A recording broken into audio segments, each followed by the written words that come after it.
All right, everybody, happy Monday. Here's this packet for this week, and it is going to be probably our quickest packet walkthrough yet.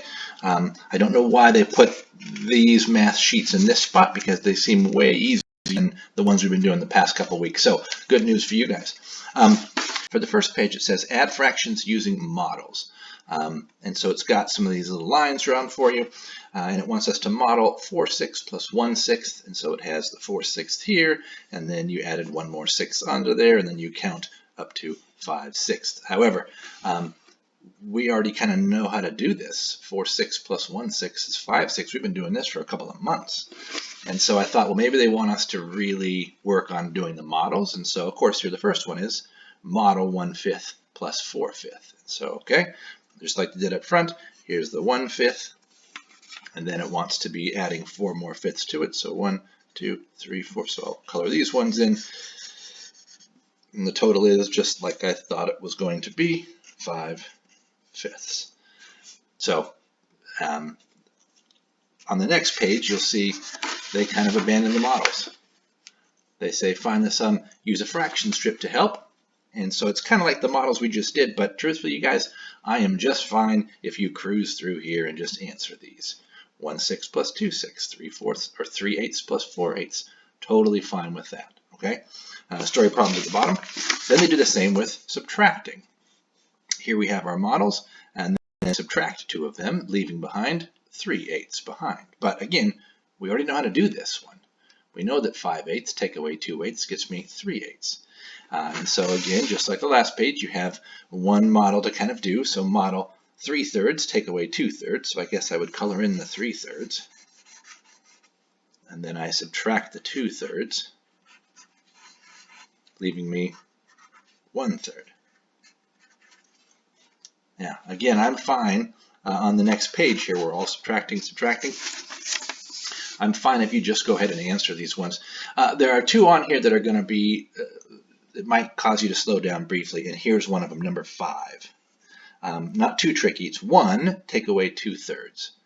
And so these ones are easy because it's already in fraction form here. So just remember that 1, if I needed to turn it into a fraction that's got a 3 on the bottom, then I need to make it into, with a 3 on the bottom, it would be 3/3, right? Because that's the same as 1. And so this would be 3/3 take away 2/3, leaving me 1/3. All right, and so you'll see one more of those in this packet, but the rest are just basic subtraction. And now they're going to really throw a curveball at you by mixing them up. You're going to have some adding and some subtracting, but again, it's something we've been doing for 2 months. So this worksheet probably won't take you long at all. Here's the other one to take a peek at. 1 take away 3/8. So if you need to go back 2 pages and see how I did that one, fine. But yeah, so the math, not too worried this week about this. Then there's the math game. Now you're going to get into a section about, this is some of the most unrealistic dialogue I've read in a while. And so, yeah, it's a neat collection, Patrick, but it's taking over your room. Maybe it's time to start weeding some out. I wouldn't know which ones to discard, Patrick complained. Doesn't sound like a mom and a kid talking about a messy room to me. But it's the same as before, same like we've been doing. Read this and answer the questions. The only question that I thought was a little bit tricky in the wording was this one here, where it says gather evidence. It says circle some words in the text that the author draws attention to. And that's kind of a weird way to say it. But I guess the way I'm looking at it is, if I just look at this part of the text right here, right? And if I don't read a single word, but just glance at it, some words on there kind of pop out at me, right? And so then that would be what I would say he's talking about when it says, what does the author draws attention to? So what words have more attention on them? And then it asks you, well, why is that? Why do those words have more? What does the author do to make those words stick out? So that's your one clue for that. After that, we've got a spelling situation. It says circle the 8 spelling errors in the school poster, write the words correctly. Seems simple enough. So here's a poster and 8 of these words are misspelled.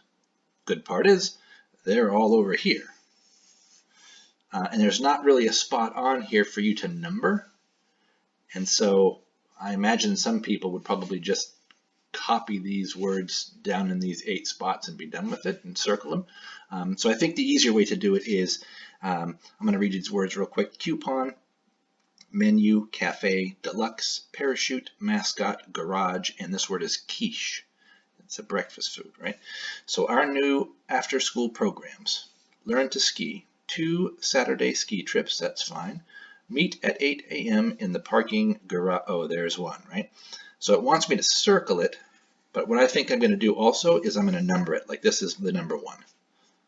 So now down here I find how to really spell the word garage. Now I know that number 1 is also number 1 down here. Deluxe packages includes ski lift. There's one other one, right? There's deluxe. So I've got garage. Now I've got deluxe. I'm going to put a 2 next to it somewhere so I know that's the number 2 word here. You get the picture. Okay? Down here you really just have 2 more. And they tell you how to spell them there. And you're supposed to circle which is the correct spelling. And it's right there. So, yeah. And on this guy here, I'll read you the word bank on these last 2 pages, but pretty much you've been doing these for the past 3 weeks. It's not that big a deal. So we have famous, flexible, reasonable, fashionable, washable, nervous, various, laughable, convertible, forgettable, humorous, reversible, responsible, divisible, furious, and breakable. And so I think we're probably aware that able means breakable means it's able to be broken. Washable means it's able to be washed, right? So pick the best words there. And then the next page we have, or I should say the last page we have, antonyms and synonyms. Antonyms means different, or should I say opposite? The opposite of the other word, and synonym means the same. So opposite, I always remember it as synonym, same. They both have events that starts with it. So synonym is the same. And so here we go. It says write the list word that has the opposite or nearly the opposite meaning of the word or phrase. So we're looking for the opposite of shout. And here's our words to choose from. Distrust, disagreeable, retirement, white, whiskers, disorder, wharf.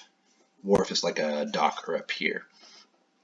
Think, whisper, trunk, questionable, displacement, misdialed, among, declaration, and shrink.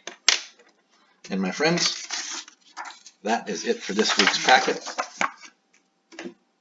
No problems.